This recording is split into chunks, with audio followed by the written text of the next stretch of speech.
Bonjour à tous, j'espère que ça va bien. Aujourd'hui, je vais vous parler du tout nouveau Rogue 2014. La version présentée aujourd'hui est la version SV avec l'ensemble technologie et famille. Donc, sans plus tarder, allons voir ce véhicule de plus près.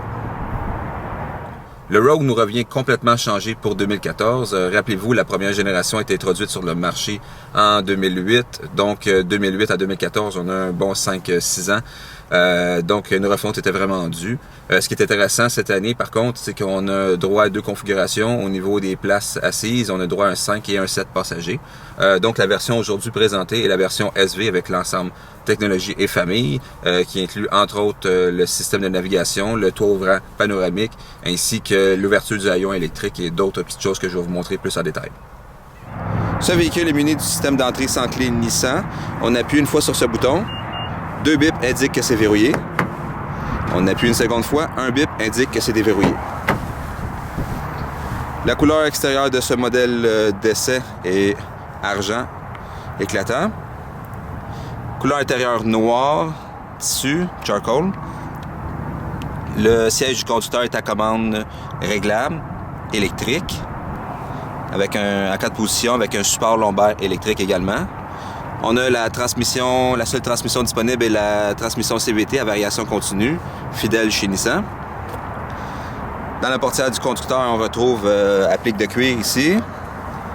Également, on a le système verrouillage, déverrouillage des portières et des vitres. Miroir ajustable. La vitre du conducteur est abaissable d'une seule touche. On a également un porte-bouteille au bas ici.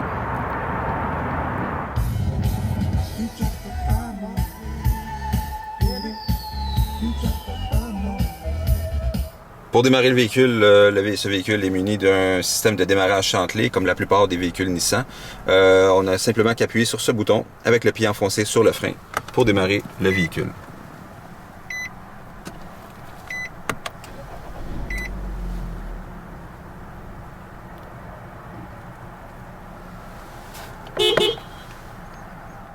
Pour ce qui est des commandes audio au volant, on retrouve à la droite le régulateur de vitesse avec la commande Bluetooth main libre ici, à la droite. À la gauche, on retrouve la commande pour le volume. Un peu plus haut, on retrouve la commande différentes sources. Un peu plus bas, c'est les commandes pour l'ordinateur de bord, qui a beaucoup de choses à voir. En effet, ici, c'est l'aide au conducteur. Ici, ça nous annonce quelle chaîne on écoute ou quel format de fichier on écoute. Ici, c'est la boussole. On a une boussole moyenne de carburant, l'information sur le carburant, vitesse moyenne, le nombre de kilomètres qui nous reste à parcourir avant que le réservoir descende soit à sec. D'autres différents réglages ici. À la gauche du volant, on retrouve la commande pour ajuster le volant. Un peu plus à gauche, on retrouve la commande pour ajuster la luminosité du tableau de bord et remettre le compteur à zéro. Un peu plus bas, on retrouve les commandes pour le contrôle de traction. Passer le Rogue en mode sport. Ici, c'est pour l'ouverture et la fermeture du haillon de manière électrique. Ici, c'est pour verrouiller cet accès-là. En bas, on peut désactiver le système de surveillance, que ce soit le système pour le changement de voie ou le système pour les collisions frontales. Ici, on peut verrouiller le système à traction intégrale. Et ici, c'est l'assistance en pente. Un peu plus bas, on retrouve évidemment les commandes pour la trappe essence et le capot. À gauche, ici, c'est les commandes pour les phares anti-brouillard. Ici, je ne sais pas si on peut le voir à l'écran, mais de chaque côté, le Rogue est muni de ce petit témoin lumineux qui s'allume lorsqu'un véhicule qui est situé dans notre angle mort, à moins qu'on désactive ce système, qui est toujours désactivable avec le bouton situé à la gauche du volant. Pour ce qui est de l'audio, on retrouve un système de son AM/FM, CD, lecteur MP3, WMA. Dans ce cas-ci, on a un écran tactile de 7 pouces, étant donné que le véhicule est jumelé avec un système de navigation. Autrement, on aurait un écran de 5 pouces tactile. Donc là, on voit syntonisation FM, AM. Radio satellite Sirius XM. Choisir différentes catégories.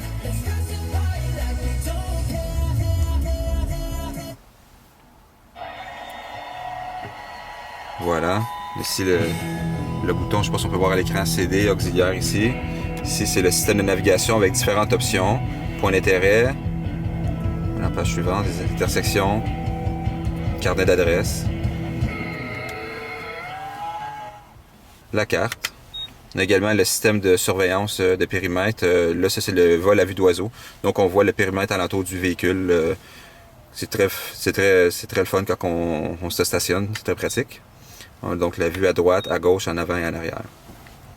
À la droite de l'écran, on retrouve la commande Apps I qui donne droit à d'autres commandes comme le SiriusXM pour l'info-circulation pour voir le trafic en temps réel. D'autres applications aussi, Facebook. On peut également envoyer des messages texto, régler certains paramètres au niveau des commandes vocales ici.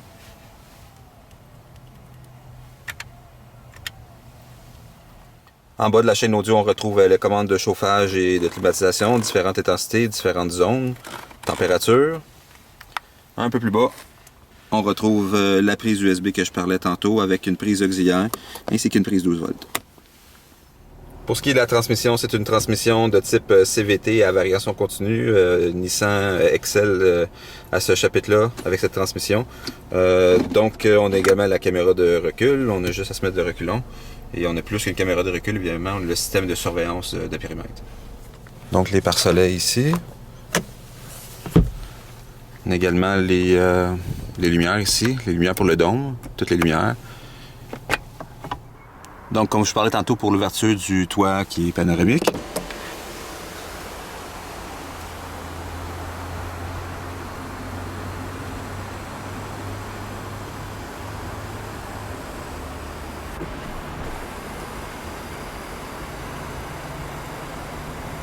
Ce qui en fait une grande baie vitrée.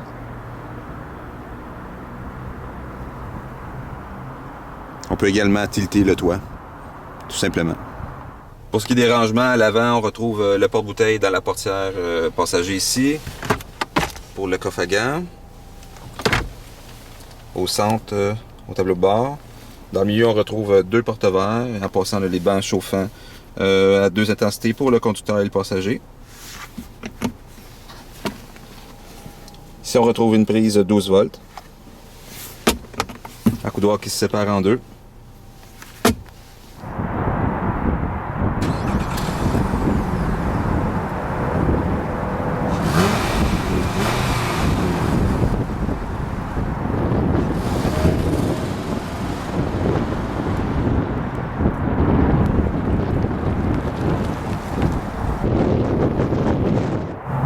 Un seul moteur est disponible pour le tout nouveau Rogue 2014, que ce soit pour la version S, SV ou SL. Il s'agit du moteur 4 cylindres de 2.5 litres à 16 soupapes, 170 chevaux à 6000 tours minute, 175 livres-pieds à 4400 tours minute. Tout ça jumelé avec une transmission à variation continue. Pour ce qui est des phares, ce sont des phares de jour ADEL, phares halogènes, phares anti-brouillard au bas. À noter ici, on peut voir la caméra à l'avant qui contrôle le système de surveillance de périmètre. Il y en a aussi également une en dessous de chaque miroir et une à l'arrière. Pour ce qui est des jantes et des pneus, les jantes, ce sont des jantes en alliage de 17 pouces, chaussées sur des pneus Bridgestone et Copia, frein à disque aux 4 roues. Au chapitre de la consommation d'essence maintenant pour le Rogue 2014, si vous optez pour le modèle à traction avant, on parle d'environ 6 litres au 100 km pour la route et de 7,9 litres au 100 km pour la ville. Si vous optez par contre pour le modèle à traction intégrale, on parle d'environ 6,2 litres au 100 km pour la route et de 8,2 litres au 100 km pour la ville. On va maintenant aller voir les places à l'arrière. Étant donné que c'est la version famille technologie, ce Rogue est un 7 passagers.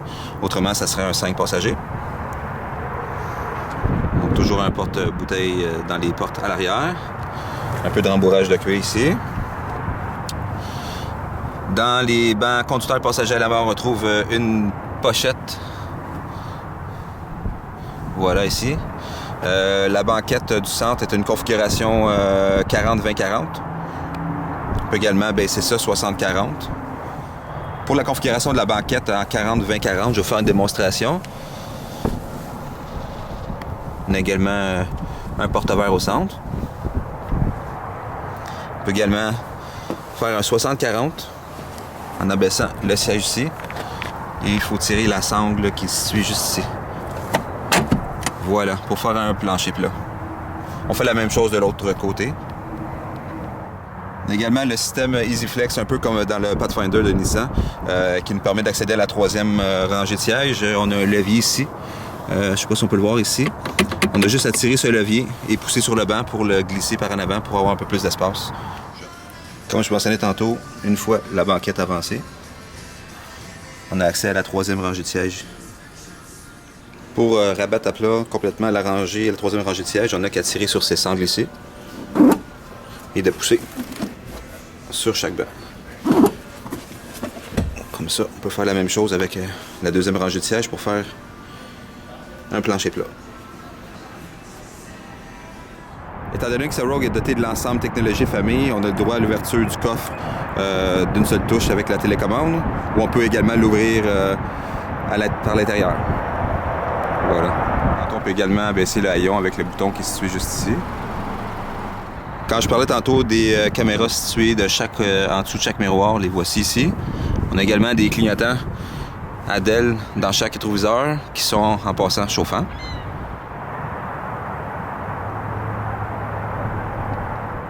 Voilà, c'est tout pour cette vidéo sur ce tout nouveau Rogue 2014 SV avec l'ensemble famille et technologie.